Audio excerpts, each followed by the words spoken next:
Meanwhile, ANC spokesperson Pule Mabe has confirmed to Newzroom Afrika that former President Jacob Zuma will meet with the party's top six tomorrow. That meeting is set to take place at the Tule House.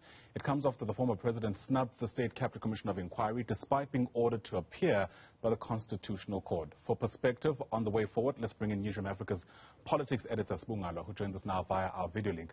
Sbu, I wonder what we should make of this, especially because reports are also stating that the former president had apparently refused to appear with the top six, and that's why it's taken so long to get here. Raising questions, is this just another box-ticking exercise, or can something substantial come out of this? Look, I must say, Ayanda, that actually the former president was asked to meet the ANC as far back as 2 weeks ago. At the time when Ace Magashule appeared in court in Bloemfontein, already a letter had been sent to the former president. In fact, at that time, the anticipation was that he would be meeting with the ANC top six the Monday thereafter. But when that did not happen, obviously it did signal that all is not well, which we've always known, actually.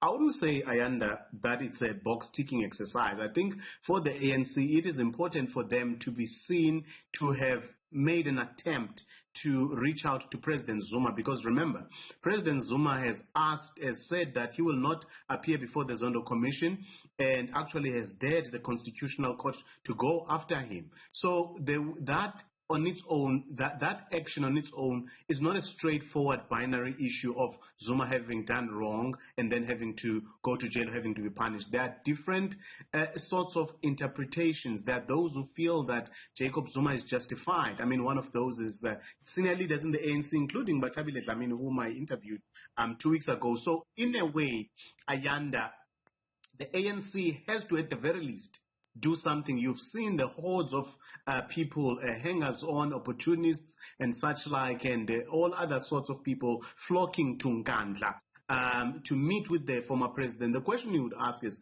what relevance is this to the current political game that is being played in South Africa? Obviously, there are those who are aligning themselves with Zuma and those who are being opportunistic and seeing this as an fertile ground for them to fight back against whatever charges they may be facing in future. So the question then becomes, if all these people are going to Nkandla or meeting with Jacob Zuma is an NEC member of the ANC by virtue of him being a former president, ex-official member.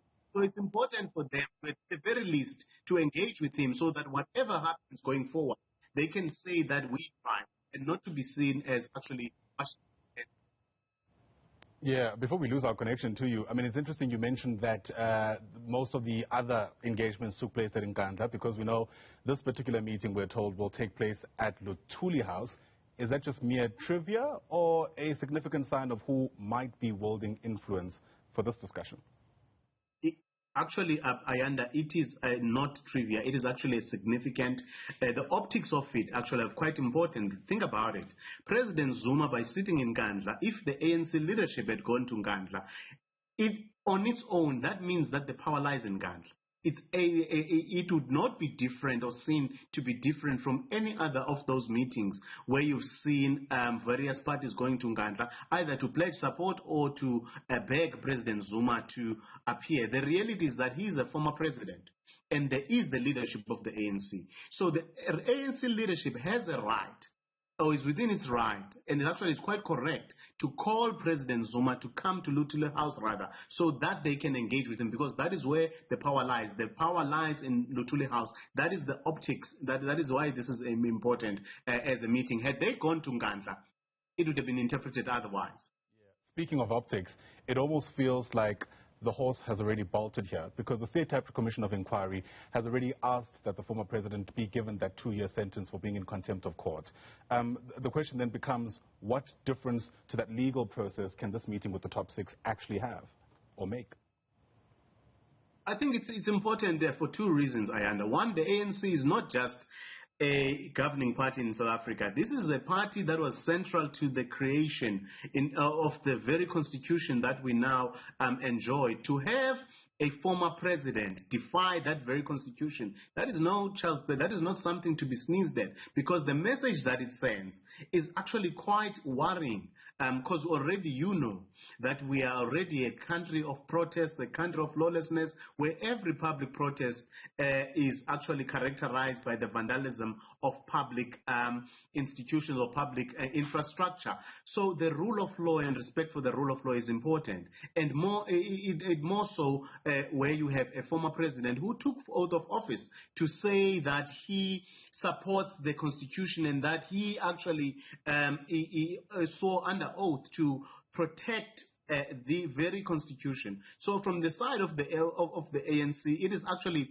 very important for them to try and convince President Zuma, as reluctant as he may be, as unhappy as he may be, that he appears before the commission. But also there's a political crisis that they are trying to avoid. Because sending Jacob Zuma to jail is not good for the ANC, nor is it good for South Africa, because you know that there are political opportunists who are sitting there waiting for a moment to just cause chaos. So once you do that, you give them fertile ground to be able to mobilize using Zuma as their Trojan horse. So the one thing here you try to for the ANC is to try and convince Zuma to appear before the commission, so that either, or in fact to present, you know that tomorrow he has to send responding papers to the challenge, or in fact to the application by the Zone Commission. So it will be, his posture will be determined by those papers. It will be clear what he is willing to do in those papers. But from the side of the ANC, I think it is important for them to try and convince President Zuma to respect the court of law, not only for his sake, but for the sake of the party, but also for the sake of the country.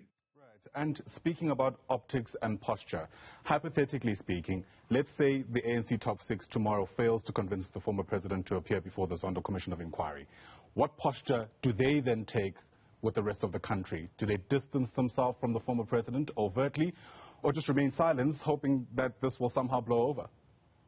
They cannot remain silent, Ayanda. Remember, at least 3 successive ANC-NEC meetings have pledged support to the Zondo Commission.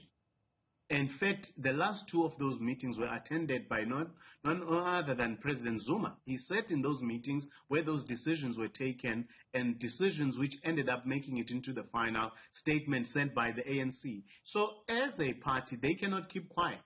For the ANC as a governing party, it is important for them to restate their support and for the rule of law, but secondly, for the Zondo Commission, because the Zondo Commission is a commission of inquiry that was established by the government, actually incidentally, by the very same President Zuma, who now has a problem with it. So I think from the side of the ANC, they will, if things go pear-shaped tomorrow, as the party, then they can at least say that they tried. But also it would be important, there's no way that they can keep quiet. They would have to restate their support for the Zondo Commission, but also for the rule of law. Never a dull day in South African politics. Sbu Ngalwa, thanks very much indeed. Sbu Ngalwa is our politics editor here on Newzroom Afrika.